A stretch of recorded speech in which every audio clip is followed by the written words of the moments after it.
ये है दिल्ली दर्पण। नमस्कार, आप देख रहे हैं दिल्ली दर्पण टीवी और मैं हूं आपके साथ नेहा सोनी।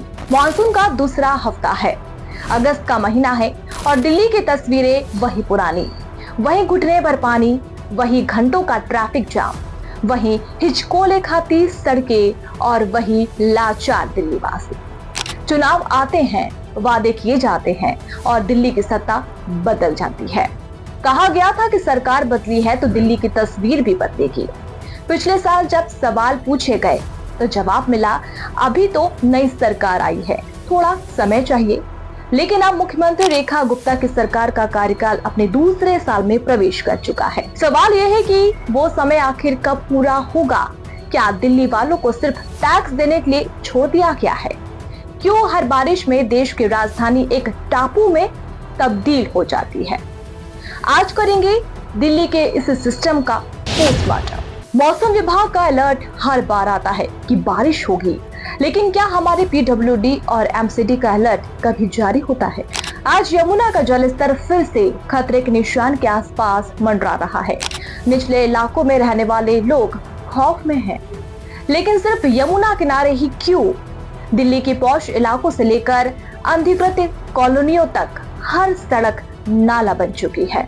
हर साल मॉनसून से पहले ड्रेन ड्रेजिंग यानी नालों की सफाई के नाम पर करोड़ों रुपए के टेंडर जारी होते हैं।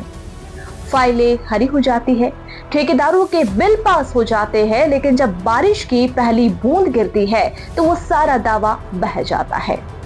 नाले गाज से भरे पड़े हैं, पानी की निकासी का कोई रास्ता नहीं है। जब जल भराव होता है तो सड़कें टूटती है और जब सड़कें टूटती है तो मौतों के गड्ढे बनते हैं।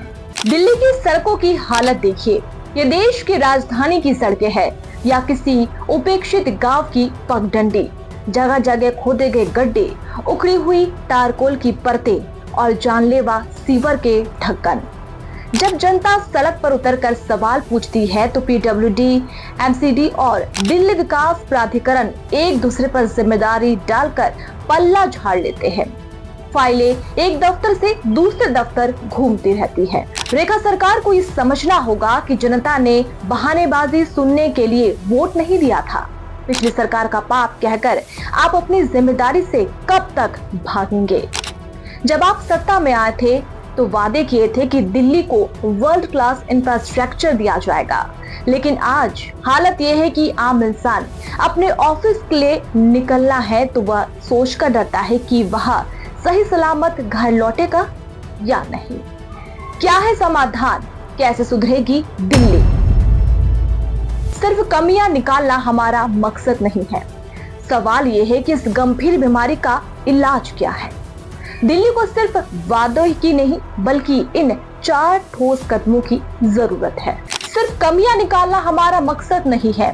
सवाल यह है कि इस गंभीर बीमारी का इलाज क्या है? दिल्ली को सिर्फ वादों की नहीं बल्कि इन 4 ठोस कदमों की जरूरत है। एकीकृत जल निकासी मास्टर प्लान दिल्ली का ड्रेनेज सिस्टम दशकों पुराना है, जो आज की आबादी का बोझ नहीं संभाल सकता। दिल्ली को तुरंत एक आधुनिक मास्टर ड्रेनेज प्लान की जरूरत है। अंतर्विभागीय समन्वय और single window system PWD, MCD, DDA और डीजीपी के बीच का दोषारोपण बंद होना चाहिए।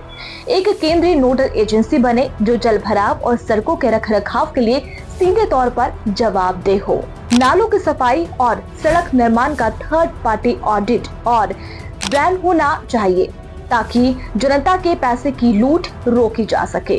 जो ठेकेदार घटिया सड़क बनाते हैं या मॉनसून से पहले नालों की सफाई पूरी नहीं करते हैं, उन्हें ब्लैकलिस्ट किया जाना चाहिए और उन पर भारी जुर्माना लगाया जाए। दिल्ली की जनता टैक्स देती है और बदले में उसे सुरक्षित सड़कें और जल भराव मुक्त शहर पाने के पूरा हक है। दिल्ली की जनता टैक्स देती है और बदले में उसे सुरक्षित सड़कें और जल भराव मुक्त शहर पाने का पूरा हक है। अब वक्त कागजी बैठकों और बयानों से बाहर निकलने का है। रेखा सरकार को यह साबित करना होगा कि उनका प्रशासनिक ढांचा जमीनी स्तर पर काम कर सकता है। लेटेस्ट खबरों के लिए सब्सक्राइब करें हमारा YouTube चैनल या फिर लॉग ऑन करें www.delhidarpantv.com। खबरों की कवरेज और विज्ञापनों के लिए संपर्क करें।